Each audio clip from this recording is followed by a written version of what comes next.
Oke, selamat datang kembali di penelusuran kita. Hari ini kita gali lebih dalam bab 10 dari bukunya Stephen Covey ya, Principle Centered Leadership. Yep, buku yang keren banget itu. Fokusnya soal kepemimpinan yang dasarnya prinsip, bukan cuma trik. Betul. Nah, bab ini judulnya Menjernihkan Jalur Komunikasi. Pertanyaan dasarnya gini nih. Apa sih yang bikin komunikasi itu beneran efektif?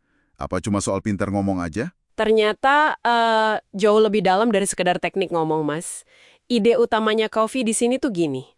Hubungan dan kepercayaan. Hubungan dan kepercayaan ya? Iya, itu fondasi mutlak komunikasi yang jernih. Tanpa itu, wah kata-kata sebagus apapun bisa jadi mental, nggak nyampe gitu. Menarik. Covey kan sering pakai cerita ya buat jelasin. Di bab ini ada contoh yang bagus, yang soal ayah sama anak remajanya itu. Ingat nggak? Oh iya, yang si ayah frustrasi itu kan, anaknya kayak menghindar terus. Nah, itu dia. Jadi si ayah ini baru bisa nyambung lagi sama anaknya setelah dia istilahnya dipaksa buat mendengarkan dulu. Bener-bener dengerin, nahan diri buat nggak langsung nyeramahin atau bela diri. Betul. Baru setelah itu hubungannya membaik, komunikasinya jadi terbuka lagi. Ini nunjukin banget ya, kalau makna pesan itu bukan cuma di kata-katanya, tapi nempel di orangnya, di hubungannya. Persis, makanya kepercayaan itu jadi kunci banget. Covey bilang kalau tingkat kepercayaannya tinggi, komunikasi itu ngalir aja gitu, gampang. Kayak lebih lancar gitu ya. Iya, lancar. Bahkan kalau ada salah paham kecil atau salah ngomong dikit, lebih gampang dimaklumi karena dasarnya udah percaya. Nah, sebaliknya, kalau nggak ada kepercayaan, waduh, komunikasi jadi kayak kerja rodi gitu, berat, melelahkan. Sekalipun kita udah hati-hati banget milih kata. Jadi percuma ya pilih kata bagus-bagus kalau orang udah nggak percaya duluan. Bisa dibilang gitu. Covey pakai analogi gunung es, ini keren banget sih. Yang kelihatan di permukaan air kan cuma puncaknya, nah itu skill komunikasi kita. Oke. Tapi bagian terbesar yang di bawah air itu sikap kita, motivasi kita, sama rasa aman kita pas ngobrol sama orang. Wah, dalam juga ya analoginya, sikap, motivasi, rasa aman. Iya, jadi kalau mau perbaikan komunikasi yang signifikan, yang beneran ngefek, kita harus beresin yang di bawah air ini juga. Nggak cukup cuma latihan ngomong atau presentasi aja. Ini jadi nyambung ke cerita unik lain yang dia bagi itu loh.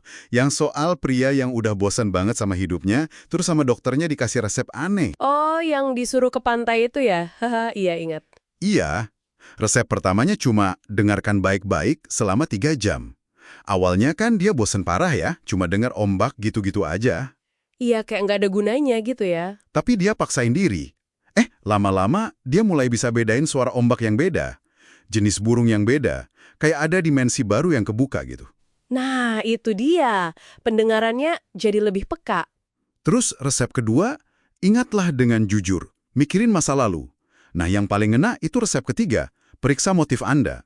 Ah, ini bagian yang paling susah biasanya ya, ngelihat ke dalam diri sendiri. Betul, dan dia akhirnya sadar. Ternyata selama ini motif utamanya itu egois banget, selalu mikir apa untungnya buat gue.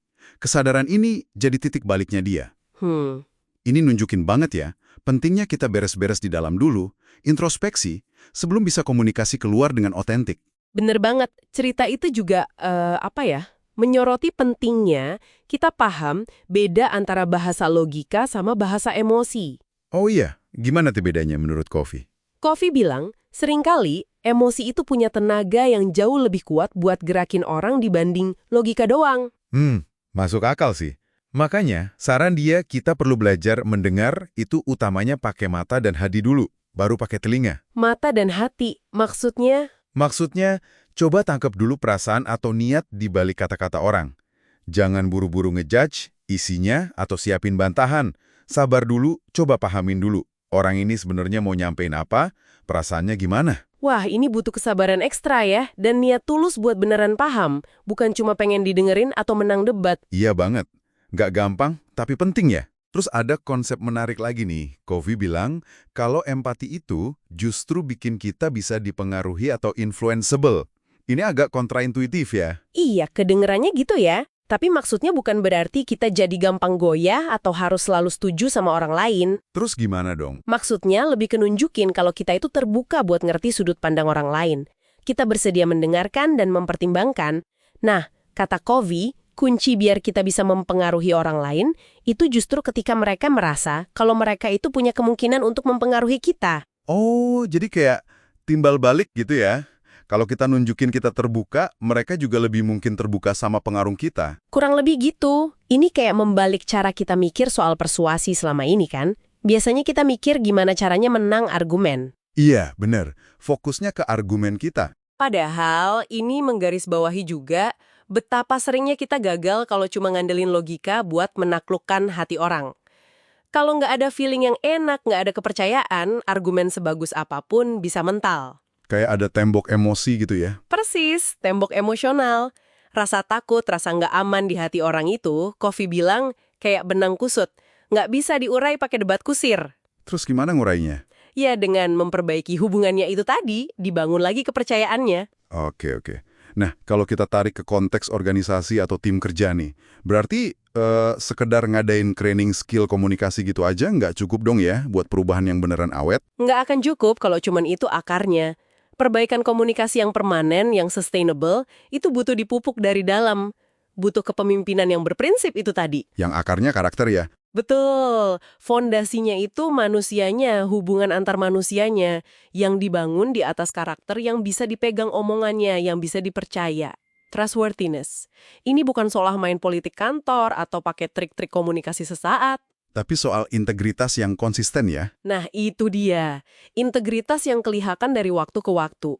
Oke, jadi kalau kita rangkum nih, ya, menjermikan jalur komunikasi itu ternyata bukan cuma soal milih kata yang pas atau jago ngomong. Jauh lebih fundamental. Iya, fundamental banget.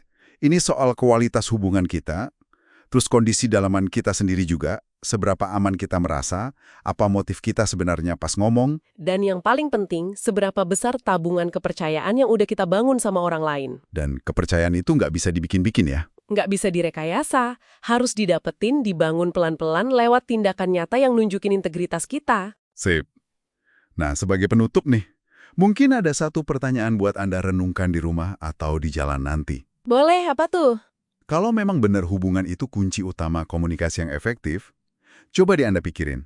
Di area mana dalam interaksi Anda sehari-hari, entah itu pribadi atau kerjaan, fokus buat membangun kepercayaan. Bukan cuma ngasah teknik ngomong ya? Iya, bukan cuma tekniknya, tapi beneran bangun trust-nya. Di area mana, fokus ke situ kira-kira bisa ngasih lompatan perbaikan komunikasi yang paling besar buat Anda. Pertanyaan bagus tuh buat direnungkan. Iya, coba dipikirin ya. Oke deh, sampai ketemu di penelusuran kita berikutnya. Sampai jumpa!